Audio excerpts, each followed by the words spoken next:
Boa tarde, galera. Aqui quem está falando novamente, professor Marcelo Rocha. Vamos hoje dar continuidade à correção das provas da EFON. Hoje a gente vai corrigir a prova da EFON 2014 e eu já vou adiantando para vocês que temos 3 questões anuladas. EFON, né? Todo mundo já sabe que funciona dessa maneira, assim como outras instituições. Então, das 20 a gente vai resolver apenas 17. E quando nós passarmos pelas anuladas, eu vou informar vocês, belezinha? Vamos começar aí com a nossa questão 21, que fala o seguinte. Considere a velocidade da luz no ar, 3 vezes 10 oitava metros por segundo, e a velocidade do som no ar, 340 metros por segundo. Um observador vê um relâmpago, e 3 segundos depois, ele escuta o trovão correspondente. A distância que o observador está do ponto em que caiu o raio é de aproximadamente... Beleza. Então, galera, questãozinha tranquila. Você sabe que quando acontece um raio, 2 efeitos o acompanham, não é? O efeito luminoso, que é quase que instantâneo, já que a velocidade da luz é absurdamente grande, e o efeito sonoro. Esse demora um pouquinho porque a velocidade do som é pequena quando comparada à velocidade da luz. E essa velocidade do som é constante no ar, igual a 340 metros por segundo. Então, basta você descobrir quanto o som anda em 3 segundos. E aí, nós podemos usar a seguinte continha para a nossa questão 21, já que é MRU, ΔS, igual a velocidade vezes o tempo. Então, vamos descobrir quanto o som anda em 3 segundos com a velocidade de 340 metros por segundo. Então, você vai ter 1020 metros, o que representa algo próximo de 1 quilômetro. Então, tá aí nossa resposta correta, letra C. Belezinha, galera? Então, questãozinha tranquila, né? Vamos para uma outra questão aqui, que é a nossa questão de número 22, galera. Essa questãozinha aqui, ela foi anulada por um detalhe interessante. Nós vamos resolvê-la, porque ela é importante, envolve conceitos bem legais, mas depois eu informo a vocês porque que ela foi anulada. Isso se vocês já não anotarem logo no enunciado, não é? Na questão 22, ele fala o seguinte. Um jovem deseja montar uma instalação elétrica para uma festa. Como na figura dada, serão ligados em paralelo um aparelho de som de 880 watts e N lâmpadas de 150 watts cada. A instalação é alimentada pela rede de 220 volts / 60 Hz. Claro que esse 60 Hz, galera, não vai entrar na questão, é só para dizer que a corrente em questão é alternada, né? Os elétrons vão e vêm no fio, no movimento oscilatório de frequência 60 Hz. E um disjuntor de 15 amperes. Todo mundo sabe que o disjuntor ele serve para proteger o circuito elétrico. Então, quando você tem um disjuntor de 15 amperes, significa que ele deixa passar, no máximo, uma corrente de 15 amperes. A partir disso, ele é desligado. Quantas lâmpadas podem ser conectadas em paralelo ao aparelho de som sem que o disjuntor desarme? Galera, como ele não quer que o disjuntor desarme, a gente vai trabalhar na situação limite, ou seja, o disjuntor deixando passar 15 amperes. E como você tem a DDP de funcionamento, você consegue descobrir nessa questão 22 quanto que a fonte está fornecendo para esse sistema todo aí. Tranquilinho até aí? Então, você vai usar P igual a U vezes I. A DDP é de 220 e a corrente que vai passar pela fonte de 220, que vai passar pelo disjuntor, é de 15 amperes. Então, essa potência aí, fazendo a continha, galera, vai dar 2.200 mais 1.100, que é 5 vezes 220, né? Então, isso aí vai dar 3.300 watts. Então, a fonte está fornecendo para o aparelho de som e para as N lâmpadas 3.300 watts. Agora fica fácil, só é você fazer a seguinte observação. Qual é a potência do aparelho de som? É de 800. Então, 800 watts mais N vezes 150 watts, isso dará 3.300 watts. Então, cortando 0, 0 e 0, você vai ter 15N igual a 330 menos 88. Então, você vai ter N igual a 330 menos 88, galera, vai dar 242. 242 dividido por 15. Bom, 242 dividido por 15, essa historinha vai dar quanto aí, galera? Ai, ai, vamos ver aqui. 242 por 15, começa essa historinha com 1. 1 vezes 15, 15 para 24, 9, baixo 2, 92. Então, dá 6, né? Então, 6 vezes 15 dá 90, etc, etc. Então, vírgula, qualquer coisinha aí. Belezinha? Então, olha o que ele pergunta pra gente. Quantas lâmpadas podem ser conectadas em paralelo ao aparelho de som sem que o disjuntor desarme? Claro que você seria levado a marcar o valor de 16, que era o gabarito correto na época. Porém, olha a pergunta dele, quantas lâmpadas podem ser conectadas em paralelo? Então, qualquer número de lâmpadas inferior a 16, alguma coisa, por exemplo, 16, 12, 5, seriam respostas corretas. Porque quando você trabalha com essa potência aqui, ó, de 3.300, você sabe que essa potência ela pode ser fornecida no máximo para aquela galera toda ali. Então, você tem aí uma situação de máximo.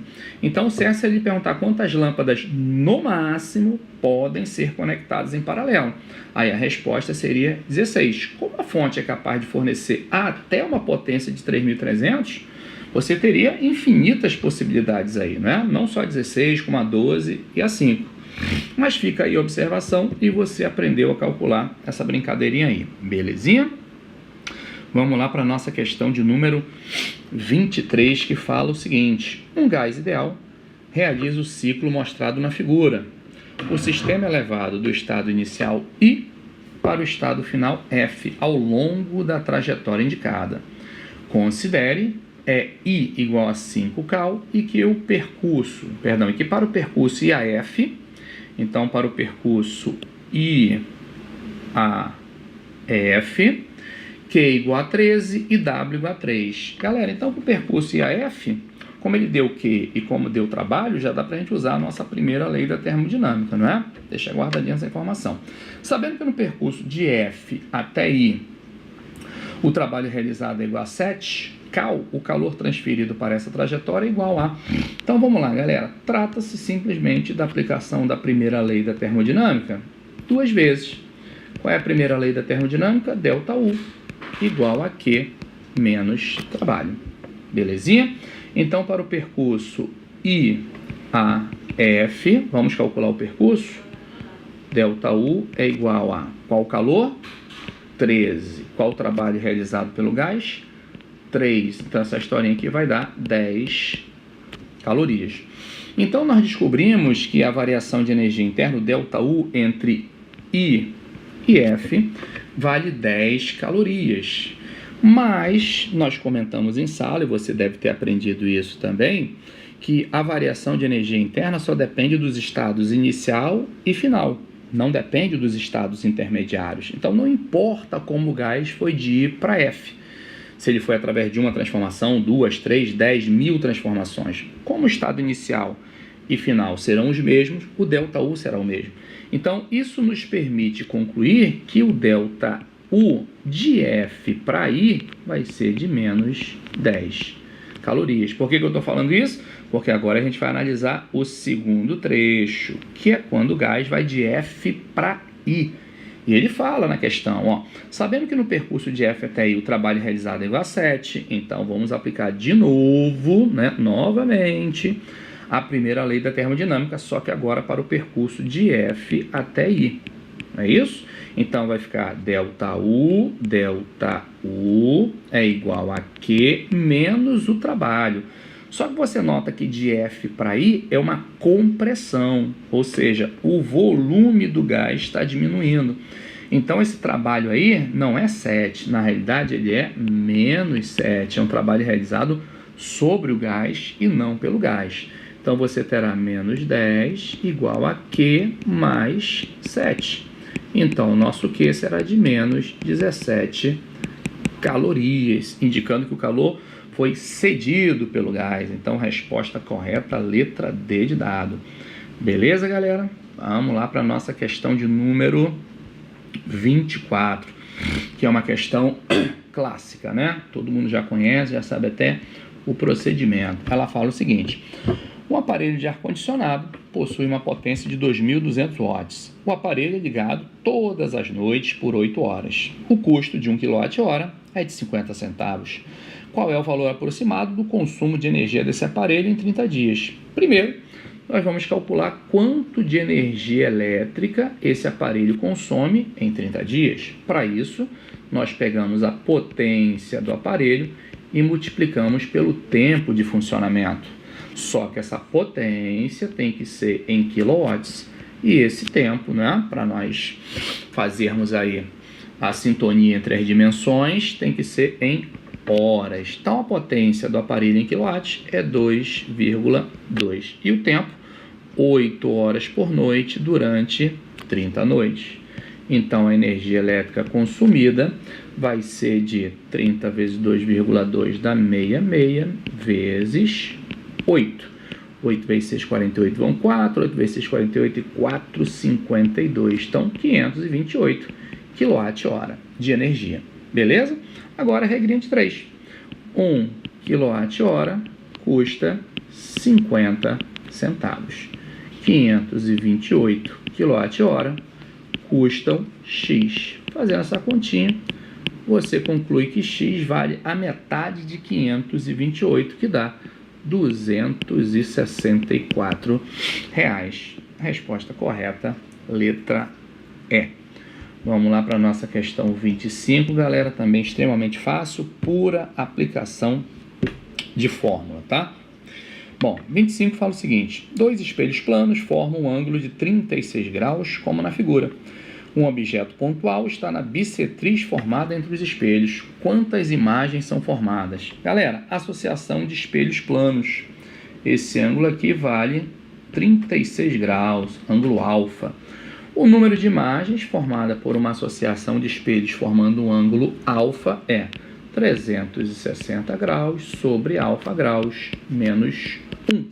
Isso dará 360 por 36 menos 1. Então, o número de imagens será 10 menos 1, ou seja, essa associação formará 9 imagens. Resposta correta, letra B de bola. Beleza? Galera, questãozinha 26 foi uma outra questão anulada, tá? Por falta de dados. Falou uma certa quantidade de gelo. Então, ele não deu a quantidade de gelo. Não dá para a questão ser feita. É claro que, por experiência, a gente entende o que ele quer. Olha o que ele fala: uma certa quantidade de gelo no seu ponto de fusão é misturado com 30 gramas de vapor de água no intuito de produzir água líquida a 50 graus. Quanto de água líquida? O gelo vai entrar na brincadeira, se derretendo? Ou ele quer produzir água líquida só a partir dos 30 gramas de vapor? Essa é a dúvida. Claro que se você fizer com 30 gramas de vapor, se transformando em 30 gramas de água líquida, você vai encontrar o gabarito. Mas ele tinha que ter informado isso pra gente. Considerando o latente de 539, ele também não falou, esse latente tem que ser o de vaporização, e o calor específico da água igual a 1, a energia necessária para que isso aconteça é igual a, belezinha? Então depois você dá uma olhadinha, é uma questão bem simples. Vamos passar para a nossa questão de número 27, que fala o seguinte: um mergulhador utiliza uma lanterna apontando o feixe luminoso de dentro da água para a superfície. Outro mergulhador observa o feixe luminoso refletido como na figura. Isso é o que nós chamamos na física, né, galera, de reflexão total. Raio luminoso bate na superfície da água de dentro para fora e retorna para o meio de origem. Sabemos que para que a reflexão total ocorra, duas condições devem ocorrer simultaneamente. O raio tem que estar se propagando do meio mais refringente para o menos, que no caso está acontecendo, e o ângulo de incidência tem que superar o ângulo limite desse par de meios, o que deve estar acontecendo. Considere o índice de refração da água 1,33, que a gente pode arredondar aí para 4/3, e do aro igual a 1. É dada a tabela. Pode-se afirmar, então, que o valor aproximado do ângulo limite θ, definido entre o feixe e a superfície para a reflexão total do feixe, é dado por... Bom, primeira coisinha errada aí, galera, mas não tem por que nós anularmos essa questão, é que o ângulo limite é definido entre o raio incidente e a normal. Então, o ângulo limite é definido entre o raio incidente e a normal. Seria, por exemplo, este ângulo aqui. Tranquilinho até aí? Mas ele chamou aquele θ ali de ângulo limite. Não tem problema algum. Vamos trabalhar com isso aí. Então, ele fala assim, pode-se afirmar, então, que o valor aproximado do ângulo limite θ, definido entre o feixe e a superfície para a reflexão total, é dado por... Então, você, na questão 27, tem que imaginar uma situação mais ou menos assim. Está aqui a superfície da água, tranquilo? Está aqui um determinado raio incidente e ele saindo rasante à superfície. O ângulo que nós chamamos de ângulo limite, na teoria, é este ângulo aqui, ângulo L, tranquilinho? E o que ele está querendo é esse ângulo θ aqui. Como é que a gente calcula L? Está lá a formulazinha do ângulo limite. Seno de L é índice menor sobre o índice maior. Então, o índice menor é 1 e o índice maior 4/3. Isso vai dar 3/4, o que dá aproximadamente aí 0,75, não é isso? 0,75. Olhando para aquela nossa tabelinha, você conclui que o ângulo cujo seno se aproxima de 0,75 é o 49 graus. E notando que θ mais L tem que dar 90 graus, você conclui que esse θ aí só pode ser 41 graus. Belezinha até aí, galera? Então, resposta correta, letra A. Foi? Vamos lá para a nossa questão 28. E, galera, questão também anulada. Eu acho que tem até mais de 3. Então, essa questãozinha aqui, ela também foi anulada. Por quê, professor? Vamos lá para a nossa questão 28, que fala o seguinte: um recipiente com óleo e água está conectado a um tubo em forma de U, como mostrado na figura. São dados densidade da água 1000, perfeito, densidade do óleo 750, perfeito, menor que a d'água, e aqui está o erro, densidade do mercúrio 105 kg por metro cúbico, essa densidade está errada. Só para você lembrar, a densidade da água é 1 grama por centímetro cúbico e a densidade do mercúrio é 13,6 gramas por centímetro cúbico, galera. Então, óbvio que isso está errado, né? Por conta disso, a EFON anulou essa questão. Mas, vou dar uma dica de como nós faríamos caso os dados estivessem corretos. A pressão manométrica no ponto P, indicado na figura, é igual a... Então, esses probleminhas que você tem líquidos misturados, é um caso clássico de aplicação do princípio de Stevin, belezinha? Que diz que a pressão a uma profundidade H é a pressão atmosférica, caso ela exista, não é? Mais D, densidade do líquido, G, vezes a profundidade. No nosso caso, vou dar um zoom aqui para vocês verem, né? Que uma consequência imediata do teorema de Stevin é que pontos à mesma profundidade de um mesmo líquido estão submetidos à mesma pressão. Então, eu posso dizer que um ponto aqui, deixa eu até trocar aqui, galera, para ficar um pouquinho mais escuro, senão vocês não vão entender. Então, um ponto aqui e um ponto aqui estão submetidos à mesma pressão. Então, posso chamar esse ponto aqui de ponto A, chamar esse ponto aqui de ponto B e chamar esse ponto aqui de ponto C. Como A e B pertencem ao líquido azul, tranquilo? A e B têm a mesma pressão. Como B e C também pertencem ao líquido vermelho, B e C também têm a mesma pressão. Então, eu posso afirmar nessa questãozinha que PA é igual a PC. Qual é a pressão lá no ponto A? É a pressão lá no ponto P lá em cima, né? Porque ali existe uma pressão sobre todo o líquido que está abaixo, mais a pressão devida à coluna de óleo, mais a pressão devida à coluna de água. Isso é igual à pressão lá em C.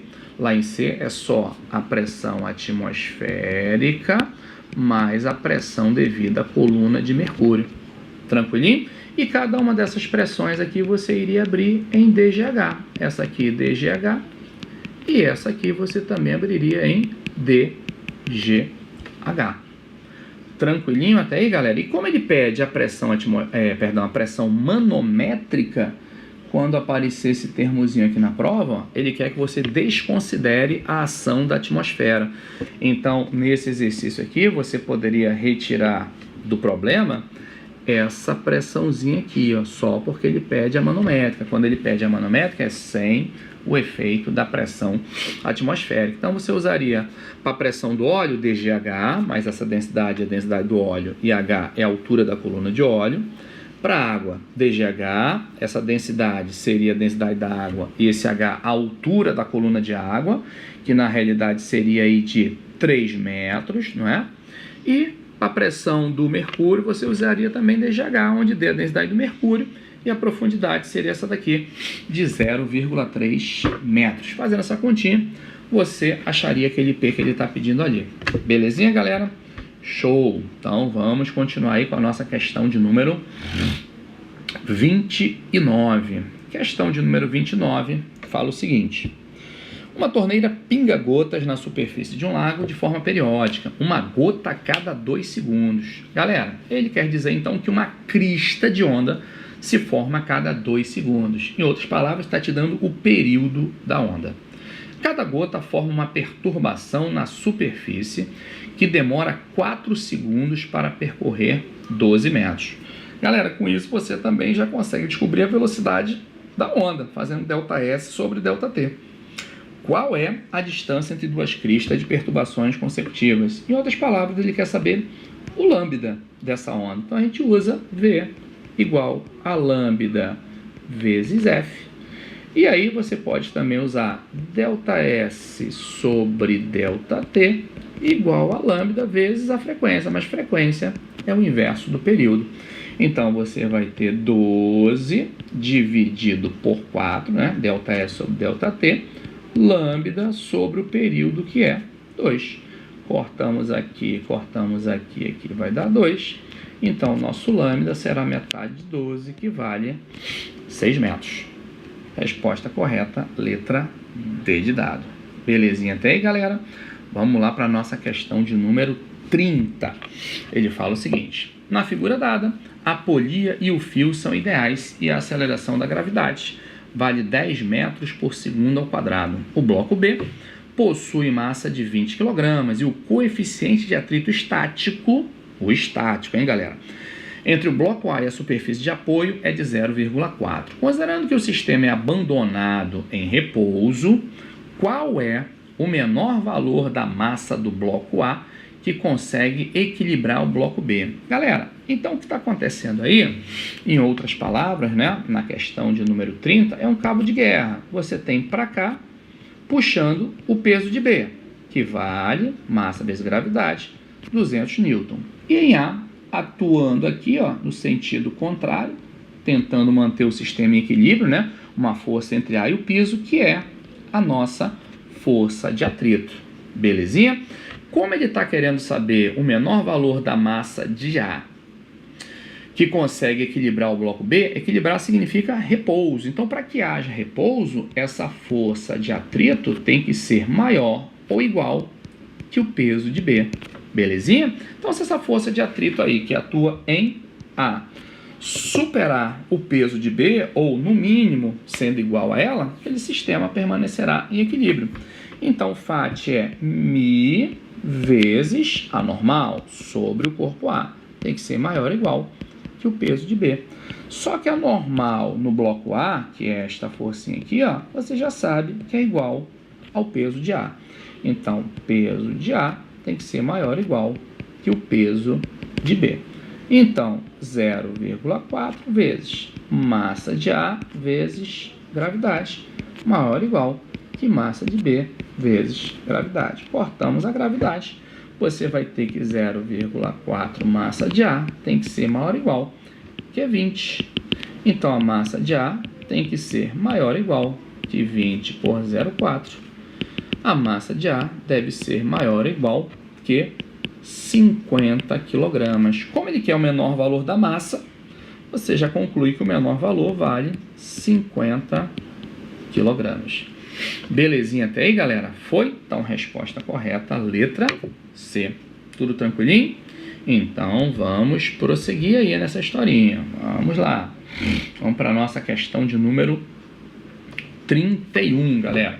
A 31 fala o seguinte: uma partícula é lançada horizontalmente com velocidade inicial de 100 metros por segundo numa região que possui um campo gravitacional uniforme de 10 metros por segundo ao quadrado, vertical e apontando para baixo. Nessa mesma região, há um campo elétrico uniforme vertical que aponta para cima. A massa da partícula é 9,1 vezes 10 a menos 31 e sua carga é de 1,6 vezes 10 a menos 19. A partícula segue em movimento uniforme. Galera, isso é muito importante, ó. A partícula segue em movimento uniforme, ou seja, resultante zero. Qual é o valor do campo elétrico? Então, vamos imaginar aqui nessa figurinha a partícula. Se ela segue em movimento uniforme, você sabe que a resultante tem que dar zero. Então, o peso tem que ser equilibrado pela força elétrica, já que ela tem carga e está se movendo dentro de um campo elétrico. Então, essas forças devem possuir o mesmo valor. E é por aí que nós vamos caminhar. Então, a força elétrica tem que ser igual ao peso. Tranquilinho? Então, carga vezes campo é igual a massa vezes campo. Então, a carga dela é de 1,6 vezes 10 a menos 19 vezes o campo que ele está querendo. Isso é massa, 9,1 vezes 10 a menos 31 vezes a gravidade, que ele manda considerar 10. Belezinha? Então, nosso E vai ser 9,1 vezes 10 a menos 30, né? Olha lá, isso aqui vale menos 30, dividido por 1,6 vezes 10 a menos 19. Bom, galera, estou sem calculadora aqui, mas pela lógica, e daqui a pouco eu vou ter que pegar essa calculadora de qualquer jeito, que vai vir uma continha chata lá na frente, isso dá um pouquinho mais que 6, porque 5 vezes 1,6 dá 8, né? Se você usar 6 passa, porque 6 vezes 1,6 dá 9,6, então ficamos aí com 5,7, deixa eu ver se tem aí, tem. Então, 5,7 vezes 10, aí vai ficar menos 30 mais 19, né? Então, isso vai dar 5,7 vezes 10 a menos 11 volts por metro. Resposta correta, letra A. Belezinha até aí, galera? Foi? Não pode errar a continha não, porque tem outro 5,7 ali embaixo, hein?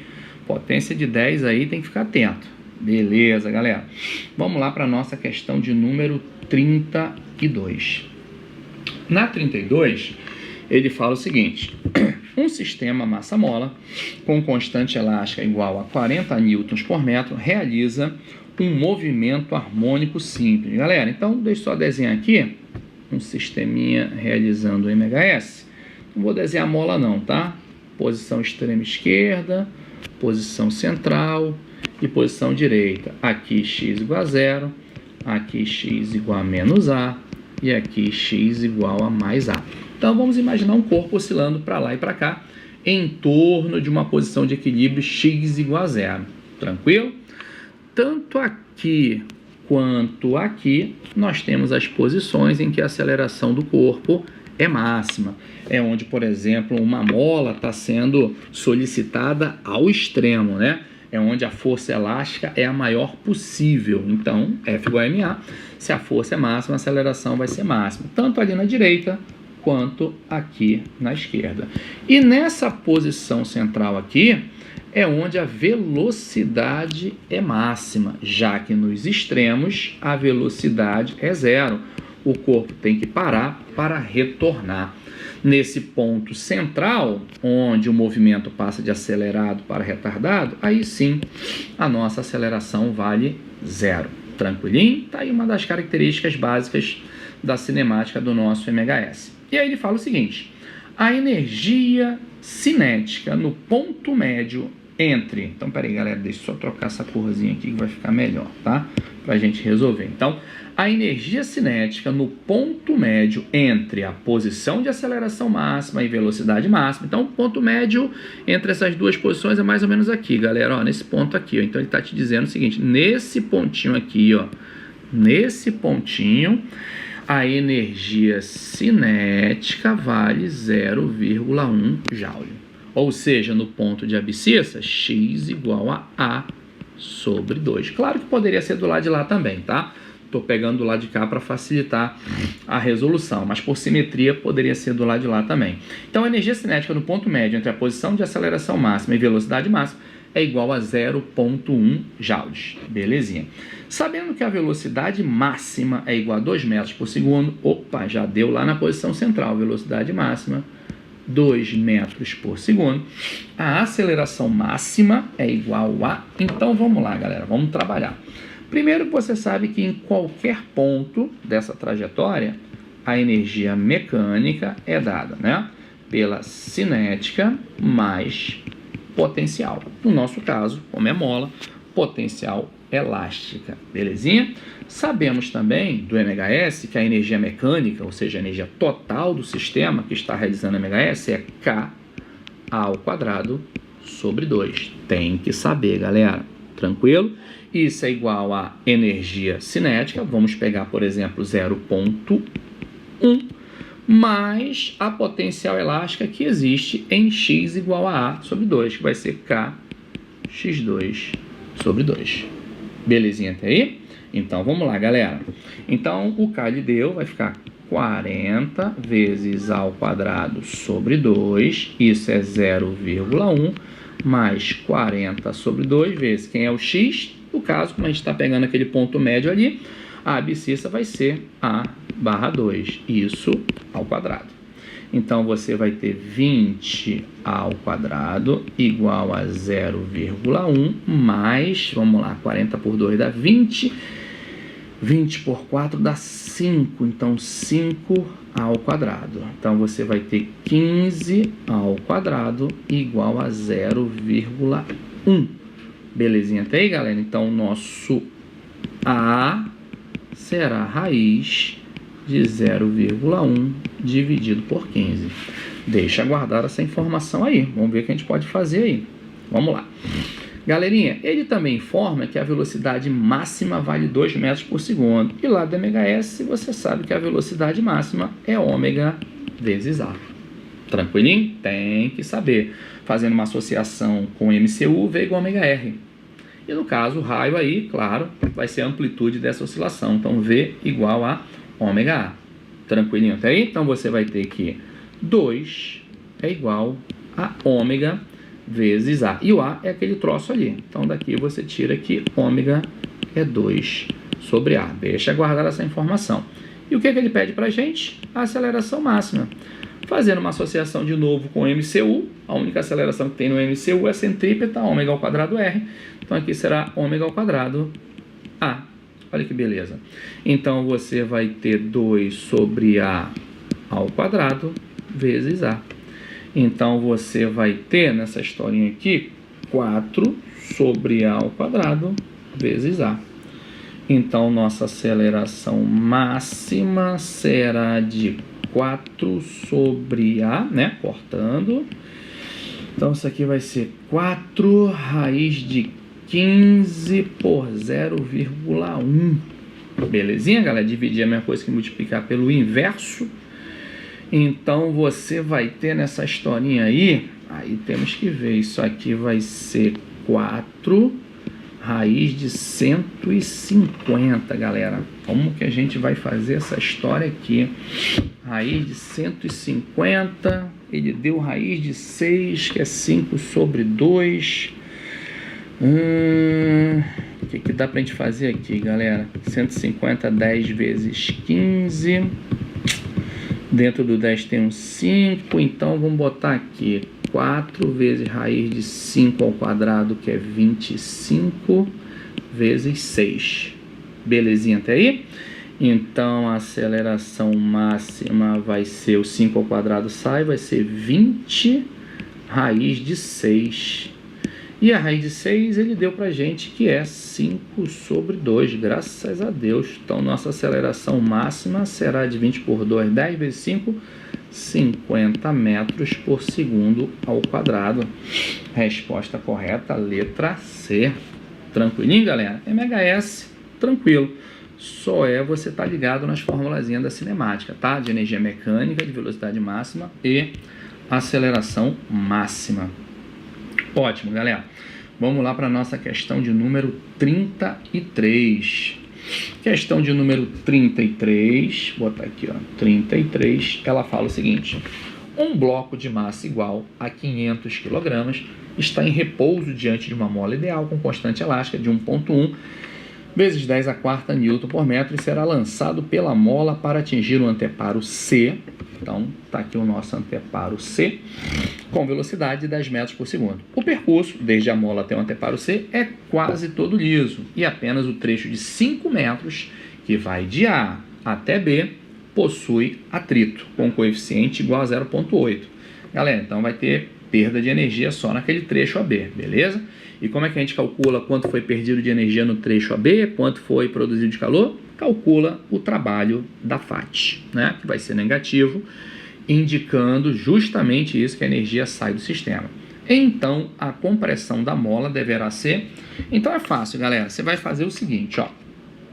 A energia mecânica com que o bloco chega lá em C é a energia mecânica que ele tinha lá no início. Início que eu estou falando aqui, tá, galera? Energia mecânica que ele tem lá no início, menos o que ele perdeu na forma de calor. Tranquilinho até aí?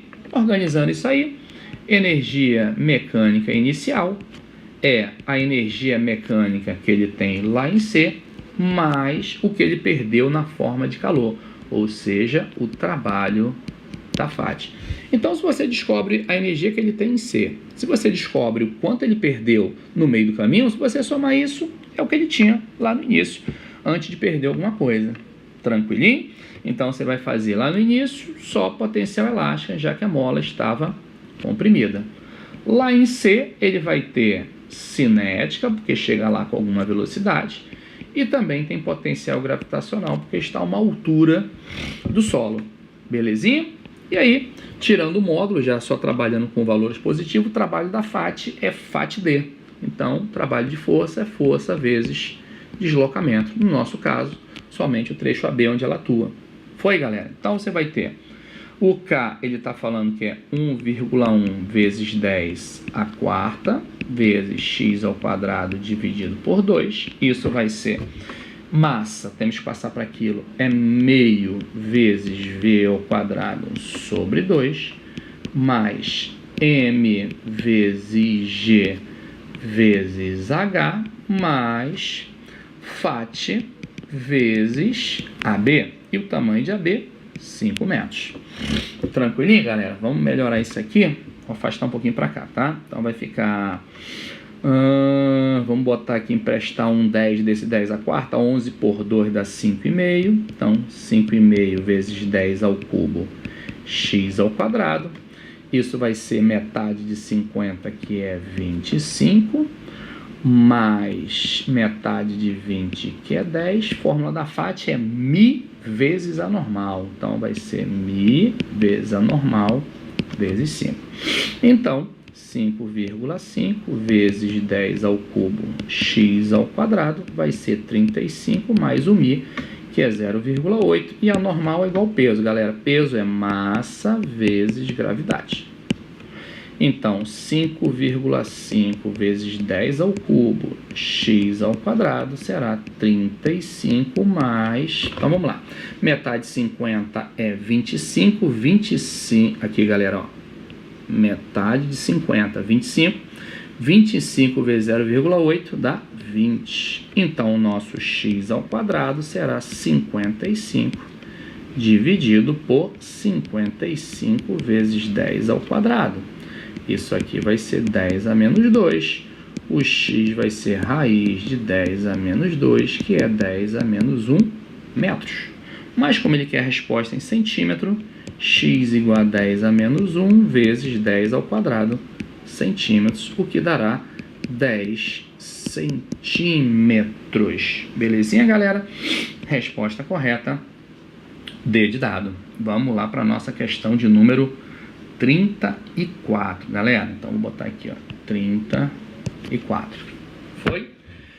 Bom, vamos lá. Aparentemente, tranquila. Fala o seguinte. No circuito da figura dada, a distância entre as linhas A e B é de 512 metros. O carro de número 1, que estava parado na linha A, como indicado na figura, parte com uma aceleração de 4 metros por segundo ao quadrado, que mantém-se constante até cruzar a linha B. Então, galera, o carro A, vamos botar carro A não, perdão, carro 1, ele já está dando a dica, MRUV, já que a aceleração é constante. Foi? No mesmo instante em que o carro número 1 parte, podemos considerar T igual a 0, o carro número 2 passa em MRU, beleza, outro movimento, com velocidade de 120 km por hora, que mantém até cruzar a linha B. A velocidade aproximada do carro número 1 ao cruzar a linha B e o carro que cruza primeiro são... Galera, para saber quem cruza primeiro, vamos descobrir o tempo que cada um gastou para ir de A até B. Aquele que fizer em menor tempo chega primeiro. Mas vamos começar pela primeira pergunta. A velocidade aproximada do carro número 1 ao cruzar a linha B. Então, para o carro de número 1, vamos fazer V ao quadrado é igual a V0 ao quadrado mais 2A delta S. Tranquilinho? Já que ele partiu do repouso, V0 é 0. E ele está querendo saber justamente qual é a velocidade final. Então, V ao quadrado é igual a 2 vezes a aceleração, ele falou que é 4. E ele vai percorrer de A até B 512. Belezinha? Então, você tem aqui que V é raiz de 8 vezes 512. E isso vai sair em metros por segundo, tá, galera? Então, essa historinha aqui vai ser raiz de 8 vezes 2, 16, 8 vezes 1, 8 e 1, 9, 8 vezes 5 dá 40. Então, isso aqui vai dar 4.096. Belezinha até aí, galera? Deixa eu ver se eu consigo acionar aqui a nossa calculadora. Onde está? Ih, ela não está nessa paginazinha não, galera. Então a gente vai fazer o seguinte, aguarda um pouquinho, bem rapidinho, tá? Vou pegar meu celular ali e já volto.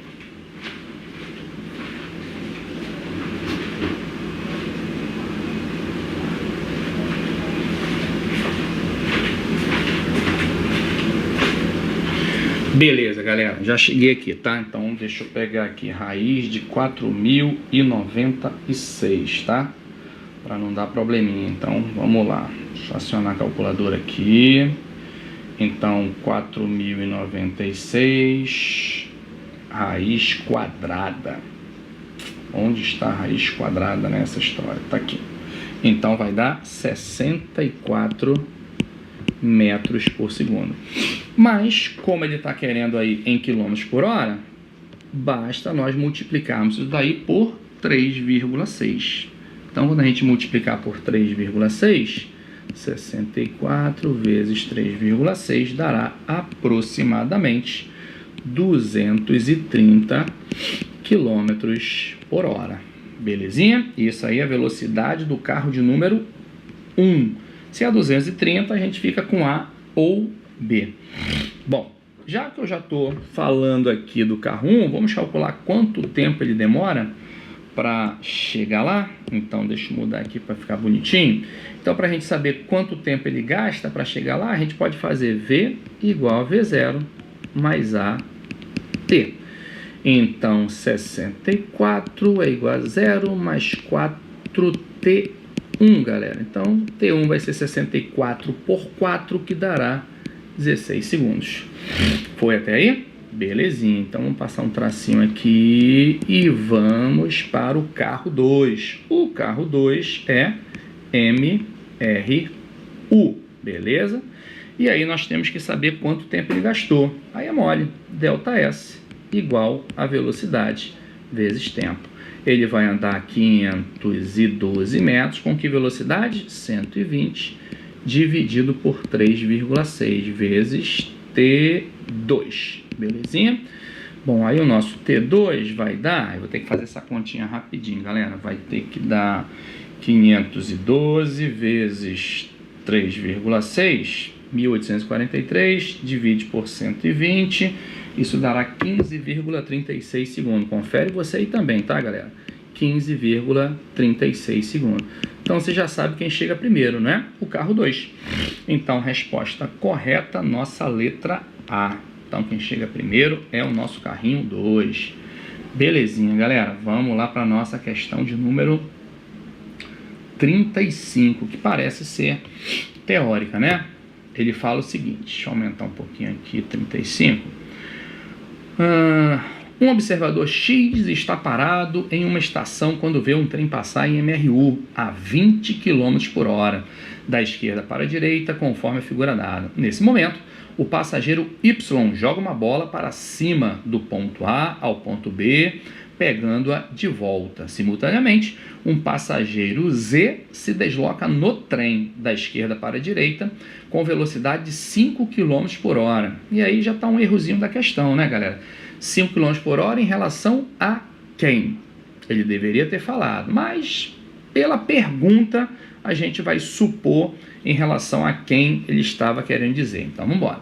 Podemos afirmar que a trajetória da bola vista pelo observador X, a trajetória da bola vista pelo passageiro Y, a velocidade do passageiro Z em relação ao observador X e a velocidade do passageiro Z em relação ao passageiro Y são, respectivamente. Galera, vamos lá. Então, primeira perguntinha dele, a trajetória da bola vista pelo observador X, aquele cara que está do lado de fora. O cara que está do lado de fora vai ver a bola se movendo com duas velocidades. Uma, que é a do vagão, que ela também tem, e a outra que o observador Y impôs a ela na vertical. Então, se aquela bolinha vai ter duas velocidades, uma para cima e uma para a direita, é claro que ela vai se mover inicialmente na diagonal e vai realizar uma trajetória parabólica. Então, para quem está do lado de fora, a trajetória é parabólica.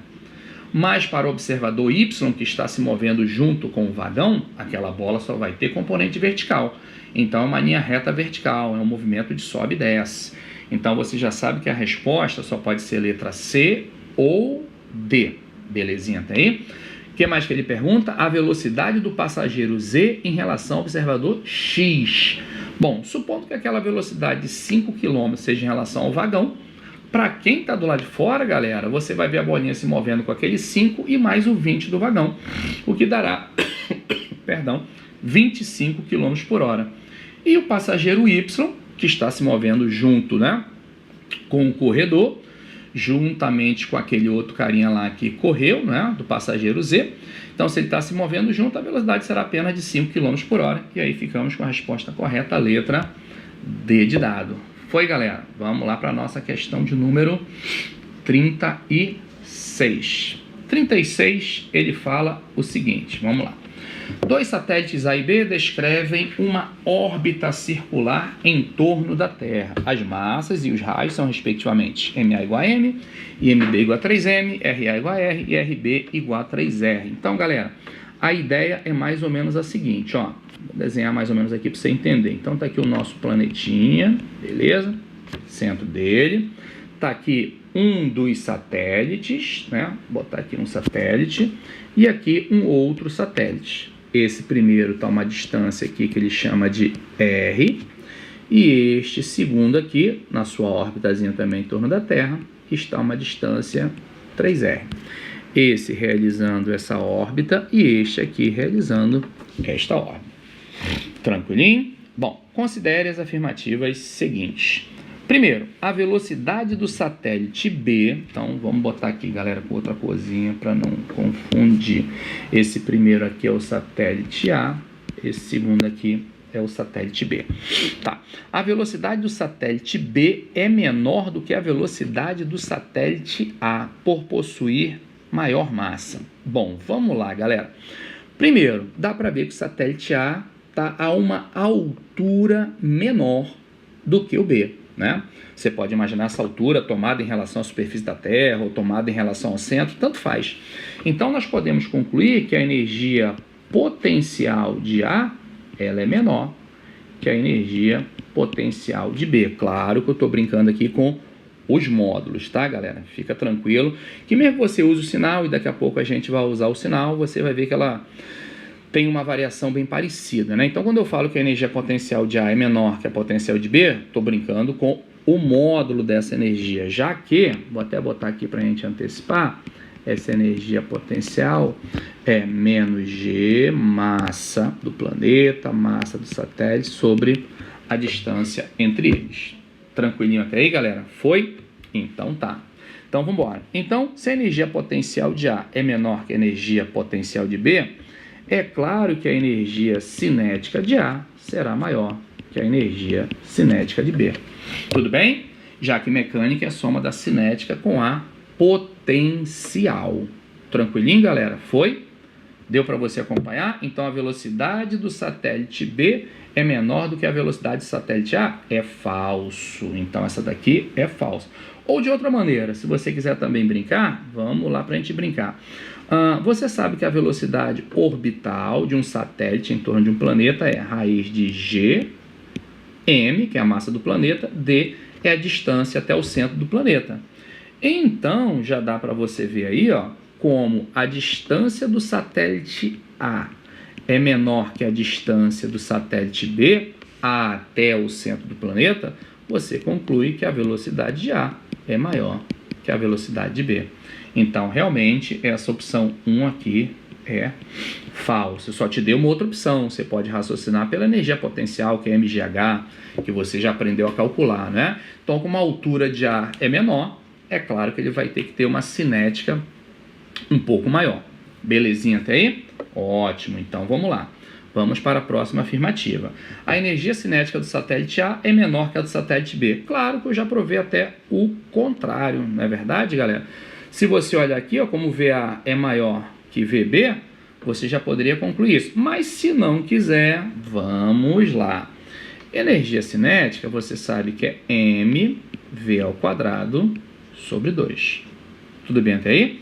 Então, você vai ter energia cinética do A, vai ser, qual é a massa dele? É m. Qual é a velocidade dele? Ao quadrado sobre 2. Então, vai ser gm sobre r. Agora, energia cinética de B.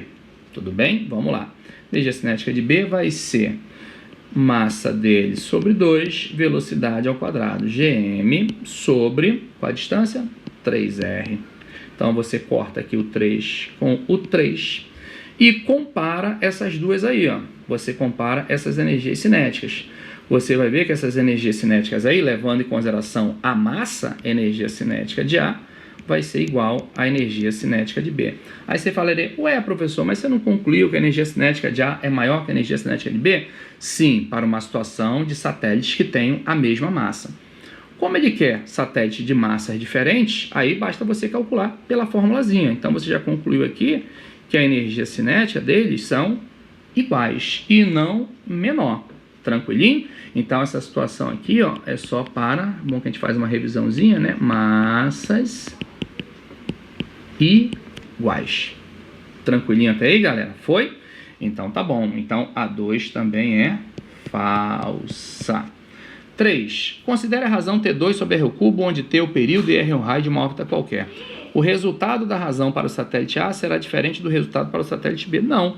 Ele está falando aí basicamente de terceira lei de Kepler. A terceira lei de Kepler diz que T2 sobre R³ é constante para 2 ou mais corpos girando em torno de um mesmo corpo central, uma mesma massa central. E como esses dois satélites estão girando em torno do mesmo corpo, claro que essa razão T2 sobre R³ vai ser a mesma. Então, a 3 é falsa também. Ficamos só com a afirmativa 4. Vamos lá para a nossa afirmativa 4 e ver o que ele fala, galera. Na 4 ele fala o seguinte: a energia potencial entre o satélite A e a Terra é igual a menos o dobro de sua energia cinética. Então, vamos lá. Vamos ver qual é a energia potencial entre o satélite A e a Terra. Então, menos G, massa da Terra, massa do satélite A, sobre a distância entre eles. E qual é a energia cinética dele? Então, a energia cinética a gente já calculou, né? A energia cinética de A está aqui, ó. Vai ser G, Mzão, Mzinho, sobre 2R.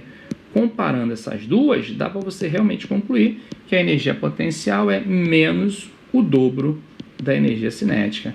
Então, a 4 é verdadeira. Então, a única opção correta é a letra A. Tranquilinho até aí, galera? Foi? Então, vamos lá para a nossa questão de número 37. A 37 é aquela que eu falei que a gente ia precisar de calculadora. 37 fala o seguinte: um satélite encontra-se em órbita circular a 4.800 km de altura e em determinado momento realiza uma mudança de órbita, também circular, para uma altura de 1.800. Galera, ele está falando em altura. Então, voltando lá para a nossa figurinha, quando ele fala altura, é só essa distância aqui, ó. Isso aqui nessa figurinha aqui é altura, tá? Cuidado, porque a gente não vai trabalhar com altura, a gente vai pegar a distância nas fórmulas até o centro do planeta. Então não estranhe quando eu somar com o raio do planeta. Belezinha até aí, galera? Foi? Então vamos embora. Considerar o raio da Terra, ó, por isso que ele deu o raio da Terra, como 6.400 km, a massa da Terra como 6 vezes 10 a 24 e a constante de gravitação universal como 6,7 vezes 10 a menos 11. Marca a opção que indica, em valor aproximado respectivamente, a velocidade da órbita inicial, a variação de velocidade ao estabelecer a nova órbita e o número de voltas em torno da Terra na nova órbita. Galera, vou ter que apagar um pouquinho aqui, tá? Depois você dá uma olhadinha de novo nesse raciocínio aqui, é porque eu preciso de espaço. Senão eu não vou ter espaço para resolver essa questãozinha aqui, tá? Vou até começá-la um pouco mais em cima, porque ela requer muita continha e eu vou ter que usar também uma calculadora. Deixa eu botar uma corzinha vermelhinha aqui e vamos embora. Vou cortar aqui, ó. E vamos para a questão 37. Primeira perguntinha é a velocidade da órbita inicial. E aí eu já dei lá em cima, deixa eu ver se eu não apaguei. Aqui, ó, velocidade orbital, tá vendo? Essa daqui, ó, raiz de m sobre d. É essa velocidade que a gente vai usar aqui, ó. Porque ele quer a velocidade daquele corpo, daquele satélite na órbita inicial. Então, a velocidade inicial, vamos chamar assim, né?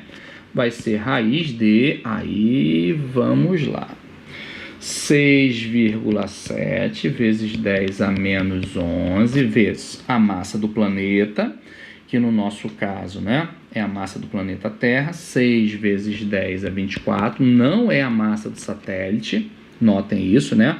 Na questão anterior a gente não usou para o cálculo da velocidade a massa do satélite, então essa massa aqui é a massa do corpo central. Tudo isso sobre a distância do satélite até o centro da Terra. Então, vai ser 4.800, né, da primeira órbita, mais, qual o raio da Terra? 6.400 e 100 km. Eu vou ter que passar para metros. Eu tenho que multiplicar por 10 ao cubo. Olha a continha que a gente vai ter que fazer nessa historinha, galera. E isso aí, se eu não me engano, deixa eu ver se está tudo na unidade certa. Sim, isso aí vai sair em metros por segundo e ele ainda quer em quilômetros por hora. Então, a nossa velocidade inicial, deixa eu ver se eu faço essa conta aqui, galera. Vou ter que meter esse troço na calculadora e ver quanto que vai dar aí, tá? Muita calma nessa hora. Faça essa continha aí também vocês. Então, 6,7 vezes 6, isso vai ser 40,2. Então, peraí. Vamos botar aqui igual a raiz de, deixa eu botar mais uma linha para a gente fazer com calma. 40,2 vezes 10 a 13. Tudo isso aqui, vamos lá, 4.800 mais 6.400 dá 10, 11.200. Então, 11.200, vou botar 11,2 vezes 10 a sexta. Não é isso? Acho que é isso aí. Daqui a pouco eu olho para a calculadora. Deixa eu apagar um pouquinho ali. E aqui eu fecho. Vamos ver quanto é que vai dar essa historinha aqui. 40,2 dividido por 11,2...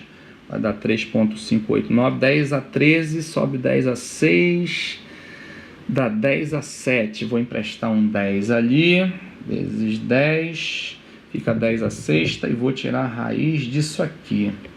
Tirando a raiz dessa historinha, vai dar aproximadamente 6 vezes 10 ao cubo.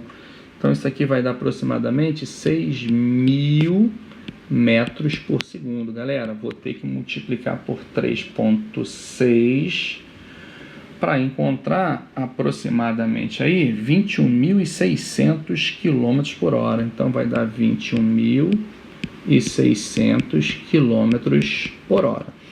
Então nossa resposta começa com 21.600. Tem duas opções, aliás, tem quatro opções. Vamos ter que continuar, certo?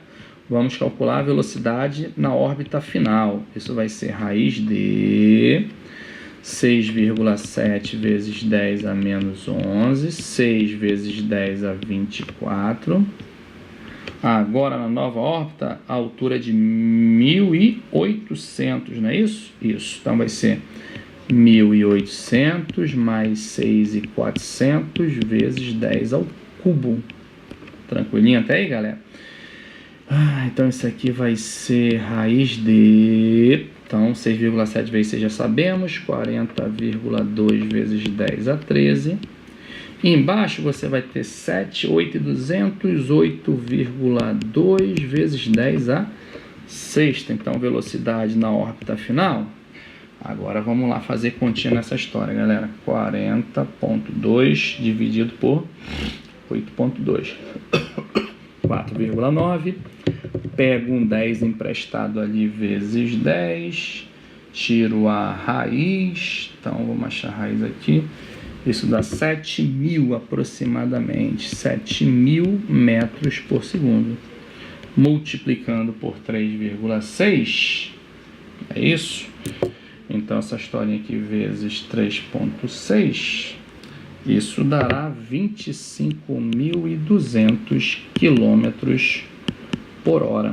Beleza, então uma primeira resposta, deixa eu trocar aqui, uma primeira resposta nós já achamos, que é essa aqui, ó, 21.600. Uma segunda resposta que ele quer é a diferença, a variação de velocidade. Então vamos calcular o ΔV aqui. ΔV vai ser VF menos VI, né? Na órbita final menos a inicial. 25.200 menos 21.600. Isso daqui dá 3.600, galera. Acho que é isso, né? 3.600 km por hora. Tá aqui uma outra parte da resposta. Então, 21.600, 3.600. Então, a gente fica com essa aqui e essa aqui. E agora vamos responder a última pergunta dele. E o número de voltas em torno da Terra na nova órbita por dia. Belezinha? Então, ele quer saber o número de voltas que esse satélite dá em torno da Terra na nova órbita, galera. Então, nova órbita é essa daqui a velocidade, ó. Tudo bem? Então, vamos lá. Nossa Senhora, ninguém merece. Então, vamos lá. Vamos ver quanto tempo ele gasta para dar uma volta? Vamos embora. Então, a gente vai fazer V igual a ΔS sobre ΔT. Então, o nosso ΔT vai ser 2πr sobre V. É isso que a gente vai ter que fazer aí. Então, vai ser 2 vezes... Meu Deus do céu, nem um π ele deu. Vamos botar aí 3,14 vezes com a distância até o centro na nova órbita, galera. 8.200 quilômetros, não é isso? 8.200 quilômetros sobre a velocidade, que é de 25.200 km por hora. Então, a gente vai calcular esse tempozinho aí em horas. Galera, deixa eu fazer de novo essa continha aí. Então, nosso objetivo é descobrir quanto tempo ele vai gastar para dar uma volta. Então, 2 vezes 3,14 vezes 8.200 dividido por 25.200. Isso vai dar aproximadamente 2 horas. Então é mole, porque ele quer saber quantas voltas ele vai dar em um dia, porque é por dia. Então, um dia... Vamos botar aqui, um dia não. Vamos botar aqui... Deixa eu apagar, peraí. Ele dá uma volta em 2 horas. Quantas voltas ele dará em 24 horas? Não é isso? Então, daqui você conclui que ele dará 12 voltas. Está aí. Matamos. Respostinha correta, a letra E. Foi até aí, galera? Belezinha? Então, vamos continuar. Vamos lá para a nossa questãozinha 38. E, galera, essa questão 38 aqui, ela foi também anulada. Vamos lá para a nossa questão de número 39, tá? Essa questão 38 aí é meramente aplicação da primeira lei. Então, na questão de número 39, ele fala o seguinte: uma barra com peso de 20 newtons, cuja massa não é uniformemente distribuída. Opa! Se a massa não é uniformemente distribuída, galera, não posso representar o peso no seu ponto médio, tá? Fica ligado. Então, uma barra com peso de 20 newtons, cuja massa não é uniformemente distribuída, está em equilíbrio dentro de um recipiente com água, como mostrado na figura abaixo. Então, tem empuxo atuando na barra, tá? Independentemente dela ser homogênea ou não, o empuxo sempre vai atuar no ponto médio dessa barra. É o famoso centro de empuxo, tá, galera? É o centro geométrico da parte submersa. Como ela está toda dentro d'água, é o centro geométrico da barra, que é o ponto médio. Então, no ponto médio vai atuar o empuxo, não o peso. Belezinha? O apoio apenas oferece reação na vertical. Então, aqui nessa extremidade esquerda, você vai ter uma reação normal. O volume da barra é igual a 500 centímetros cúbicos. Considerando gravidade 10, a massa específica da água é igual a 1000 kg por metro cúbico, e o centro de gravidade da barra, agora sim. Lá no centro de gravidade é que vai atuar o peso da barra. Então, olha o que ele fala. E que o centro de gravidade da barra está a 30 centímetros da extremidade apoiada. O comprimento da barra é igual a... Belezinha até aí, galera? Foi? Então, vamos supor, né? Não sei, vou chutar, pode ser esquerda, pode ser direita. Então, vamos imaginar que o peso... Deixa eu botar de uma outra corzinha aqui, galera. Vamos supor que o peso esteja a essa distância aqui, né? A 30 centímetros. Então, vou botar o peso aqui da barra. Peso da barra, que vale 20 newtons. Aí, pelo que ele está falando, essa distância aqui vale... Cadê? 30 centímetros. E essa distância aqui vale metade do comprimento da barra. Tudo bem? Vou chamar esse ponto aqui de ponto A. E como a barra tem que estar em equilíbrio, o somatório de todos os momentos ou torques em relação ao ponto A, supondo, por exemplo, o sentido horário positivo, tem que dar 0. Belezinha até aí? Então, você está notando pela figurinha, né, que o empuxo está tendendo a girar a barra no sentido anti-horário, então produz um torque negativo, e o peso está tendendo a girar a barra no sentido horário em relação ao ponto A, então tem um torque positivo, onde momento é mais ou menos força vezes distância. Então, vamos lá. Então, você vai ter mais 20 vezes L sobre 2 menos... perdão, gente, deixa eu apagar aqui porque a distância foi dada, né? Então, é mais 20 vezes 30, que é força vezes distância até o ponto de rotação, que é o ponto A, menos empuxo vezes L sobre 2, isso tem que dar 0. Belezinha? Então, você vai ter o seguinte, 600 é igual a L sobre 2 vezes o empuxo. Empuxo é DGV. Então, 1.200 é igual a L, que é o comprimento da barra, vezes qual a densidade do líquido, galera? Densidade do líquido, 1.000 kg por metro cúbico, vezes a gravidade que ele falou, que é 10, vezes o volume submerso. Cuidado que a gente tem que botar em metro cúbico, galera. Então, vai ser 500 vezes 10 a menos 6, né? De centímetro para metro você volta 2. Com a brincadeira ao cubo, voltamos 6. Então, você vai ter 1, 2, 3, 4, 5, 6 e corta aqui.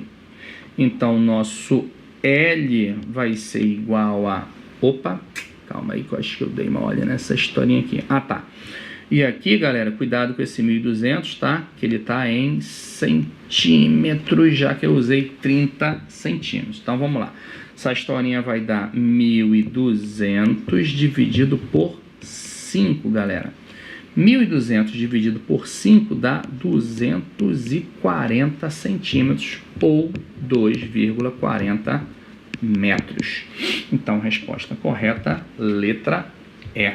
Belezinha? E aí vamos para a nossa última questão, que é a questão de número 40. Questão de número 40 fala o seguinte, vamos lá. Na figura acima, uma partícula de massa m 0,02 kg em movimento retilíneo e uniforme entra com velocidade horizontal de módulo igual a 80 metros por segundo, conforme a figura dada, em uma região do espaço onde a força passa a atuar sobre ela. Conforme a figura dada, em uma região do espaço onde uma força passa a atuar sobre ela, sendo esta sempre perpendicular ao vetor velocidade enquanto estiver dentro desta região. Galera, se uma força atua sempre perpendicular ao vetor velocidade, ela é incapaz de alterar o valor da velocidade. Então, o valor da velocidade dessa partícula dentro dessa região vai ser sempre a mesma. Essa força que atua perpendicularmente só é capaz de alterar a direção e o sentido. Isso é característica de uma força que faz o papel de centrípeta. E é por aí que nós vamos caminhar. Essa força vai fazer o papel de centrípeta. Então, eu posso igualá-la a mv² sobre r. Logo, como consequência disso, nós já sabemos que essa força vai obrigar a partícula a realizar uma trajetória o quê? Circular.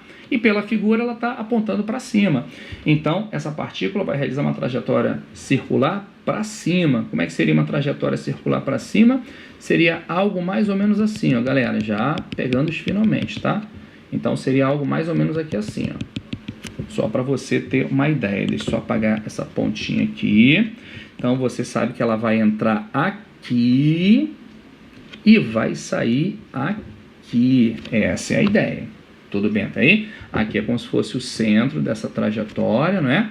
E aqui, por exemplo, seria o raio dessa trajetória circular. Tudo beleza?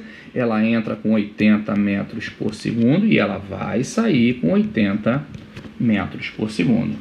Belezinha até aí, galera? Foi? Então vamos continuar. A região mencionada está no primeiro quadrante, corresponde ao quadrado com limite inferior esquerdo nas coordenadas 0, 0 e limite superior direito nas coordenadas 100, 100. O vetor força tem módulo constante igual ao módulo da velocidade multiplicado por 8. Então, a força que atua é 8 vezes a velocidade da partícula, que não vai mudar, tá? Vai ser um MCU. E no ponto de entrada da partícula é vertical para cima. Beleza. Considerando que a partícula entra na região mencionada nas coordenadas 0, 20, então aqui é o ponto de ordenada 20. Podemos dizer que as coordenadas onde a partícula abandona essa região são tranquilinho, né, galera? O que a gente vai fazer aqui basicamente é o seguinte: você vai obrigar essa força a fazer o papel de centrípeta, ou seja, 8 vezes V é mv² sobre r. Cortamos V com V. Você vai ter que 8 é igual a 0,02 vezes 80 dividido por r. Então, nosso R vai ser 80 por 0,2 vai dar 1,6 dividido por 8. Isso vai dar 0,2 metros. Isto quer dizer que o raio vai ser de 20 centímetros, então o diâmetro será de 40 centímetros. Galera, então, claro que se ele entra aqui no 20, ó, vamos voltar para cá para a figurinha aqui, ó, se ele entra aqui, ó, nessa ordenada 20, e você sabe que o diâmetro essa distância aqui, ó, diâmetro vale 40, claro que vai sair aqui no 60, não é isso? Então vai sair na abscissa 0, ordenada 60. Resposta correta, letra E. Belezinha até aí, galera? Espero que vocês tenham apreciado a resolução dessa questão. E aí, numa próxima aula, a gente vai resolver a prova da EFON 2015. Valeu? Fiquem com Deus, um beijo no coração e fui!